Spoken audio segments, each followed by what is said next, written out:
Hi friends, আমি সুদীপা ঘোষ আর তোমাদের সবাইকে সুদীপা ঘোষ ক্রিয়েশন চ্যানেলে স্বাগত জানাই।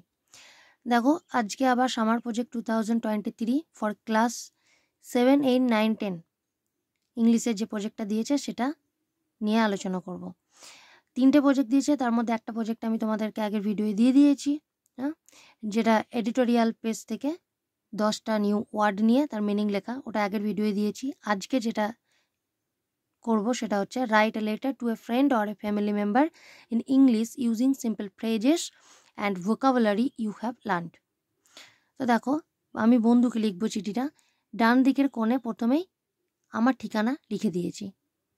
তারপর কি লিখেছি না, ডিয়ার ফ্রেন্ড, প্রিয় বন্ধু, your letter is just to hand, তোমার চিঠিটা এইমাত্র আমি হাতে পেলাম। I can hardly believe that, আমার এটা ভাবতেও কষ্ট হচ্ছে বা বিশ্বাস করতেও কষ্ট হচ্ছে যে your father is no more, তোমার বাবা আর বেঁচে নেই। The news came to me, খবরটা আমার কাছে এলো, just like a bolt from the blue.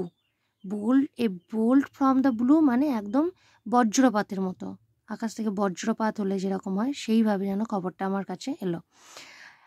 Only a month এগো, কেবলমাত্র 1 মাস আগে, I received a very affectionate letter, মানে খুব স্নেহপূর্ণ একটা চিঠি আমি পেয়েছিলাম, from your father, তোমার বাবার কাছ থেকে, and she offered me much more good advice, এবং তিনি আমাকে অনেক ভালো উপদেশ দিয়েছিলেন।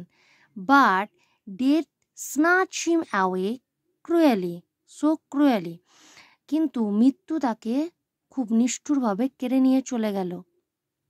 I know he had a mild stroke last year, আমি জানি যে গত বছর তার হালকা একটা স্ট্রোক হয়েছিল। But he looked so cheerful and fit, কিন্তু তাকে দেখে খুব আনন্দিত এবং ফিট বলতে একদম সুস্থ এবং শক্ত মনে হতো। He was so kind to me that, তিনি আমার প্রতি এত দয়ালু ছিলেন যে I feel, আমার মনে হচ্ছে, it as a personal loss to myself, যেন এটা আমার কোনো ব্যক্তিগত ক্ষতি হলো। May he soul rest in peace, ভগবান তার আত্মার শান্তি দিক বা তার আত্মার শান্তি কামনা করি। হাউএভার, যাই হোক, with pranams to your mother, তোমার মাকে প্রণাম জানাই, and infinite love to you, এবং তোমার প্রতি বুক ভরা ভালোবাসা।